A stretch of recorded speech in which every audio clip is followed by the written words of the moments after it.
Apakah kamu salah satu calon penerima vaksin? Atau mungkin kamu belum tahu apa yang dapat terjadi pada tubuh kamu setelah disuntik vaksin?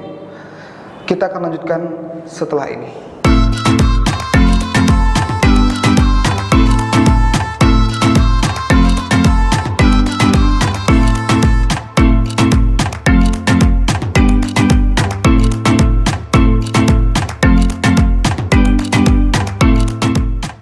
Teman-teman, menurut WHO, Badan Kesehatan Dunia, per tanggal 7 Desember 2020, kasus COVID-19 yang positif yaitu sebanyak sekitar 66 juta dengan case fatality rate atau angka kematian rata-rata sekitar 2,5%. Di Indonesia sendiri, angka positif COVID-19 adalah sekitar 15.000 dengan case fatality rate atau rata-rata kematian sama sekitar 2,3. Teman-teman, untuk menyegarkan ingatan kita kembali, virus COVID-19 ini adalah virus yang menyebar dari manusia ke manusia dan penularannya yaitu dari droplet atau percikan air liur atau air ludah pada saat bersin ataupun batuk ataupun berbicara secara dekat. Beberapa waktu lalu juga dikabarkan bahwa penularan virus ini bisa juga melalui transmisi airborne atau transmisi udara. Nah, tapi transmisi udara ini lebih banyak pada ruangan-ruangan yang tertutup yang memiliki ventilasi yang buruk. Untuk mengetahui orang tersebut positif COVID atau tidak, WHO menyarankan melakukan pemeriksaan swab PCR. Itu yang menjadi sekarang untuk gold standarnya. Walaupun sekarang swab antigen juga sudah mulai marak dilakukan untuk screening atau untuk melihat transmisi lokalnya. Tes swab PCR ini sendiri mungkin teman-teman sudah sering mendengar karena pemeriksaan-pemeriksaan ini juga sudah marak dilakukan. Pertanggal 11 Desember 2020, WHO, Badan Kesehatan Dunia, memberikan rekomendasi bahwa untuk mendiagnosis COVID-19 boleh untuk dilakukan rapid test antigen atau swab antigen, tetapi memiliki beberapa kriteria. Apa saja kriteria tersebut? Yang pertama adalah jarak antara pasien ataupun fasilitas kesehatan yang terlalu jauh dan tidak memungkinkan untuk terlalu lama menunggu hasil. Nah, hasil tersebut bisa untuk menjadi pegangan bahwa orang tersebut telah terkonfirmasi COVID-19. Lalu mungkin teman-teman bertanya, apakah sudah ada pengobatan spesifik atau pengobatan pasti untuk COVID-19 ini sendiri? Jawabannya belum. Sampai saat ini antiviral yang direkomendasikan untuk COVID-19 belum ada. Dan tata laksana yang diberikan sampai saat ini berupa terapi suportif dan simptom atau terapi yang untuk mengurangi gejala-gejala yang timbul akibat terpapar virus ini. Apa saja upaya yang dapat dicegah untuk kita agar tidak tertular dari virus ini? Tentu saja dengan 3M: mencuci tangan, menjaga jarak, dan memakai masker. Dan yang terbaru, sebagai upaya pencegahan, pemerintah dunia dan juga termasuk Indonesia akan melakukan vaksinasi terhadap seluruh masyarakat. Tetapi tetap melalui beberapa kriteria-kriteria yang harus diikuti apabila akan dilakukan penyuntikan vaksin tersebut.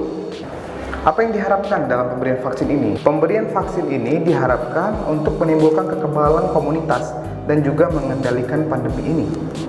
Teman-teman, sebenarnya ada 6 tipe dari vaksin COVID-19 beserta kelebihan dan juga kekurangannya. Yang pertama adalah vaksin inaktivasi. Yang kedua adalah vaksin yang dilemahkan. Yang ketiga adalah vaksin vektor virus. Yang keempat adalah vaksin asam nukleat. Yang kelima adalah virus like a vaccine atau vaksin yang seperti virus. Yang keenam adalah vaksin subprotein. Ini adalah kelebihan dan kekurangan dari tipe vaksin virus yang pertama. Ini untuk tipe yang kedua, ini untuk tipe yang ketiga, ini untuk tipe yang keempat, ini untuk tipe yang kelima, ini untuk tipe yang terakhir. Mungkin teman-teman bertanya, siapa saja yang boleh dan yang tidak boleh diberikan vaksin? Berikut ini adalah orang-orang yang layak atau yang bisa diberikan vaksin. Dan yang ini adalah orang-orang yang belum layak atau belum boleh diberikan vaksin. Oke, kita lanjutkan apa kemungkinan-kemungkinan yang dapat terjadi setelah divaksin. Tentu saja paling banyak tidak memiliki respon apa-apa, walaupun beberapa persen atau beberapa orang memiliki respon yang cepat terhadap pemberian vaksin. Dan itu tidak dapat dijelaskan atau tidak dapat diberikan penjelasan kenapa orang tersebut memiliki respon yang cepat terhadap pemberian vaksin tersebut. Tapi jika mungkin ada gejala atau respon, biasanya respon tersebut seperti respon yang ringan, nyeri atau kemerahan atau pembengkakan di tempat suntikan tersebut.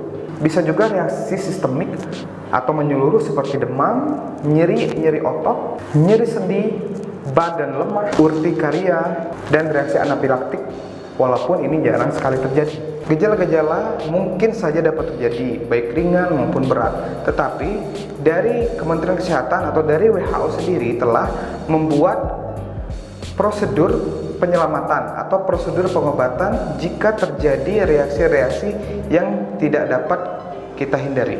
Dan tenaga-tenaga kesehatan yang akan melakukan penyuntikan itu telah dibekali ilmu untuk respon cepat terhadap reaksi-reaksi yang mungkin dapat terjadi. Sebagai kesimpulan teman-teman, para ahli sudah merekomendasikan 4 poin agar kita terhindar dari COVID-19 ini sendiri. Yang pertama adalah membiasakan hidup bersih dan sehat. Yang kedua adalah mencegah agar tertular dengan meningkatkan imunitas. Yang ketiga adalah pemberian antiviral atau antivirus. Walaupun antivirus ini belum spesifik untuk pemberian ke pasien COVID ini sendiri. Nah, yang keempat adalah pemberian vaksin. Mudah-mudahan seluruh daya upaya yang kita semua lakukan memiliki dampak yang baik untuk kita semua. Oke teman-teman, untuk mengakhiri topik kita kali ini, yaitu tentang vaksin, saya sebagai dokter, secara pribadi saya, ada 3 hal yang saya selalu jaga untuk memberikan kesehatan atau menghindarkan saya dari hal-hal yang dapat membahayakan. Yang pertama adalah menjaga imun, menjaga keamanan, dan juga menjaga keimanan. Oke teman-teman, sekian dulu pembahasan untuk topik kali ini. Jika kalian merasa ini berguna, penting silahkan share, boleh like, dan juga subscribe channel ini. Salam sehat, semoga kita selalu terhindar dari hal-hal yang dapat membahayakan. Semoga Indonesia kembali normal seperti sedia kala. Assalamualaikum warahmatullahi wabarakatuh.